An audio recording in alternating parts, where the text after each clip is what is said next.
Sir, Nawaz Sharif की बात की आपने। नवाज शरीफ ने ही ट्वीट करते हुए कह दिया है कि फेस सेविंग नहीं दी जाएगी इमरान खान को। Very loud and very clear. आपने पीपल्स पार्टी का भी जिक्र किया। सेनेटर शरी रहमान ये कहती हैं कि इमरान खान फ्रंट फुट पर आकर बात करें।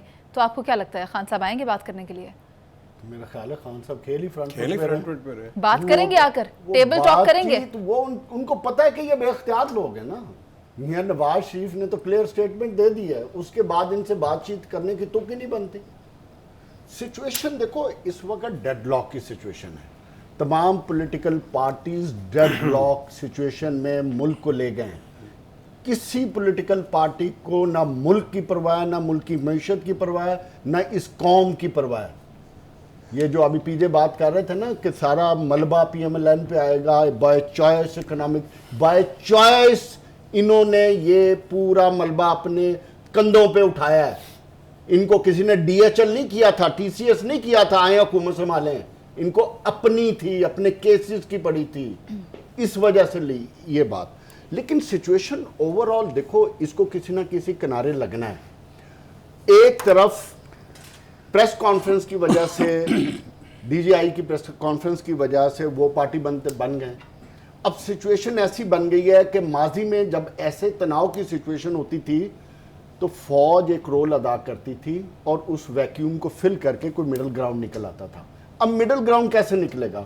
अगर ये डेडलॉक फर्दर जाता है तो मुझे ये लगता है कि और इस वैक्यूम को फिल ना किया गया और इनको ना बैठाया गया, और जिस तरह की जनरल बाजवा की गुफ्तगू हुई है, प्रेस कॉन्फ्रेंस हुई, उस सारे मद्देनज़र में देखूं तो हम एक क्राइसिस की तरफ, ऐसे क्राइसिस की तरफ जा रहे हैं जिसमें नुकसान ही नुकसान है। सही। और फ्रैंकली जो मुझे समझ आ रही है, शायद मियां नवाज शरीफ की इस ट्वीट को अगर क्रिटिकली देखा जाए तो वो तो चाहते ही सिचुएशन ऐसी है, बिकॉज ही नोज कि अगले एक साल में इकोनॉमी कोई नहीं दुरुस्त होनी, जो मर्जी आप कर लें।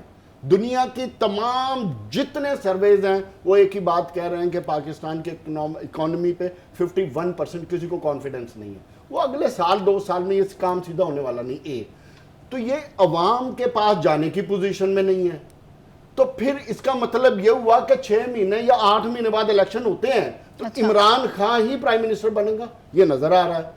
तो वो चाहते हैं कि कोई ऐसी सिचुएशन बने कि कोई और तीसरा आए और हालात गड़बड़ की तरफ चले जाएं। ये मैं बात कर रहा हूं, मुझे इसमें कोई डाउट नहीं है। क्यों कि 5 साल बाहर बैठने की वजह से, बाहर बैठे आराम से मस्ती है, चाय चल रही है, कॉफी चल रही है, मस्ती नहीं, मस्ती ठीक है, जो तो फिर पाकिस्तान आ जाए ना, उधर से बैठे गुफ्तगू मत करें। अभी कहने का सिचुएशन मकसद ये है है, इस क्राइसिस में मियां नवाज शरीफ को पाकिस्तान आना चाहिए, अपना रोल अदा करना चाहिए।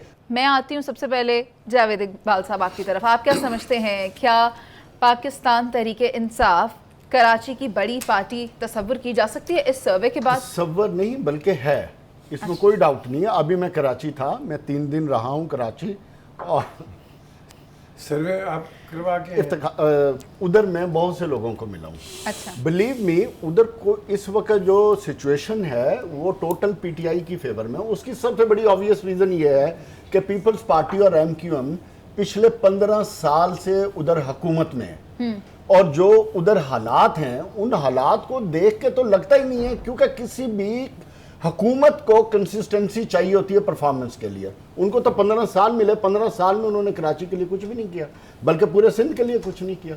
तो जो इस वक्त इमरान खान साहब ने किया था, इमरान खान को तो 3.5 साल मिले ना, कहाँ 15 साल और 3.5 साल वाले किसी को आप कंपैरिजन नहीं कर सकते। और उसी का सर्वे आज आपके सामने, ये अवाम की आवाज है। प्रॉब्लम इधर ये आ रही है कि हम अवाम की आवाज नहीं सुनना चाहते, हमारा ये प्रॉब्लम है। हम जमहूरियत रखना चाहते हैं, लेकिन इस जमहूरियत में हम डिक्टेटरशिप चाहते हैं, हम अपने मन मर्जी के फैसले चाहते हैं, हम अवाम के मसाइल का हल तलाश नहीं करते। अगर हम जमहूरियत के मुताबिक अवाम की राय का एहतराम करेंगे तो याद रखें इन मसाइल का भी हल होगा। आप 15 साल इनको हुकूमत दे दी ना, दोनों मेजर पॉलिटिकल पार्टीज को, तो क्या किया उन्होंने? दुनिया की किसी भी कॉर्नर पे किसी की भी हुकूमत 15 साल चले तो वो मुल्क संवर जाते हैं। तो ये तो एक सूबे को संभाल नहीं सके जो उसके हालात है इस वक्त, गुर्बत, पानी का निज़ाम, सड़कों का सिस्टम, ड्रेनेज का सिस्टम, साफ पानी का निज़ाम। कराची के तो हालात इतने बुरे हैं कि लोग, आप देखें कि एमक्यूएम 1% रह गई है सिर्फ, यही बात है। क्यों अवाम को बेवकूफ है? सर ठीक है, अवाम का मुझे शऊर टीजे नहीं साहब की है, तरफ आना अवाम है। को समझ नहीं आती उनकी जरूरियात क्या सर, है। लेकिन- आप उनकी जरूरियात पे कोई काम नहीं सर, करेंगे, मुझे- उनको डिलीवर नहीं करेंगे, तो फिर यही सर्वे होंगे। सर मुझे यही नहीं पता हालात कि आप होंगे। जावेद साहब की तरफ लेके आती, क्योंकि आखिर में वही रह गए हैं। जावेद साहब, इस्लामी जमहूरिया पाकिस्तान में हम रहते हैं, मगर अवाम के मसाइल हल करने के लिए हमें कर्जे सूद पर लेने पड़ते हैं।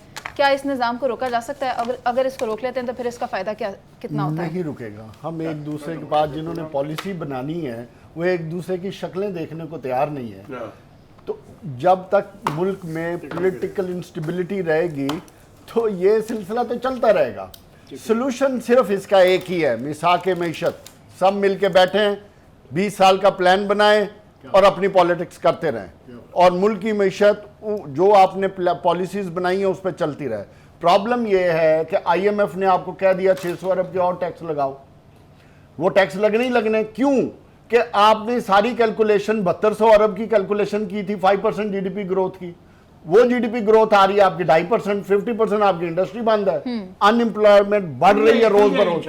अब पॉइंट ये है कि ये किसी पॉलिटिकल पार्टी के बस की बात नहीं है, इलेक्शन हुए, पार्टी के पास इलेक्शन के अगले- नहीं है। सर आप बात ठीक कर रहे हैं।